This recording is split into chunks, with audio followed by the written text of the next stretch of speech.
జిల్లా బద్వేల్ నియోజకవర్గం కాసినాయన మండలంలోని దళితుల భూములను అక్రమార్కులు చదును చేస్తున్నారు. 12 కోట్ల విలువైన భూమిపై అక్రమార్కులు కన్నేసినట్లు స్థానికులు ఆరోపించారు. రెడ్డికోటలోని సీలింగ్ భూమిలో జేసీబీతో కంప చెట్లను తొలగించి భూములు చదును చేయడం వివాదంగా మారింది.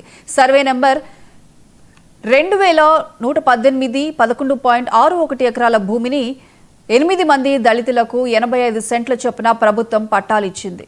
ఆ భూములను చదును చేసి సాగు చేసుకునే పరిస్థితి లేక దళితులు అలాగే వదిలేశారు. 2 దళితుల నుండి ఎకరా 75 సెంట్ల భూమిని ఒకరు కొనుగోలు చేశారు. దాన్ని అడ్డుకొని మొత్తం 11 ఎకరాల భూమిని చదును చేసి ఆక్రమించడంపై విమర్శలు గుప్పుమన్నాయి. ఇంత జరుగుతున్నా మండల రెవెన్యూ అధికారులు పట్టించుకోకపోవడంపై సర్వత్రా అనుమానాలున్నాయి.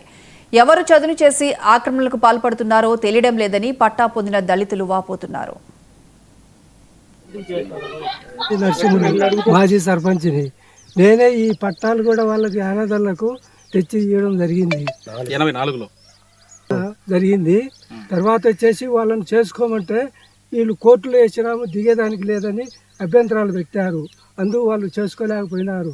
కాబట్టి ఇప్పుడు కొంతమంది ఈ భూమిని కొట్టేయాలనే అభిప్రాయంతో ఈ విధంగా చేసి వాళ్ళకి అన్యాయం చేసి కబ్జాదారులు ఎస్టీలకు ఇచ్చిన భూములను అక్రమంగా దౌర్జన్యంగా స్వాధీనం చేసుకొని ఈ రోజు చెరిసిబులు పెట్టి చదును చేయడం ఎంతవరకు సమంజసం? ఇది వాళ్ళ భూములు. గతంలో ఎప్పుడో 1985 సంవత్సరంలో 4వ సంవత్సరంలో వాళ్ళకు 85 సెంట్లు ఒక్కొక్క మనిషికి 10 మందికి ఒక 80 సెంట్ల చొప్పున భూమి ఇచ్చున్నారు. వాళ్ళ భూమిని ఈరోజు అధికార పార్టీ ఉన్న రోహిత్ రెడ్డి అనే వ్యక్తి దీన్ని స్వాధీనం చేసుకొని చెట్లు పెరిగి చదును చేసుకొని ₹1 కోట్ల కలిగిన భూమిని ఈరోజు అత్యంత విలువ కలిగిన భూమిని ఆయన స్వాధీనం చేసుకొని కొంత ఈ విధంగా నిరుపేదలు అసలు తినడానికి కూడా తిండి లేని నిరుపేదలకు వాళ్ళని ఈరోజు దౌర్జన్యంగా వాళ్ళను భయపెట్టించి భయభ్రాంతులు చేసి వాళ్ళు ఉండడానికి కూడా నీడపట్టు కనీసం ఉండడానికి కూడా నీళ్లు లేని నిరుపేదలను అన్యాయం చేసి వాళ్ళ భూమిని స్వాధీనం చేసుకొని వద్దు అక్రమంగా ఇది చేయడం సరైనది కాదు.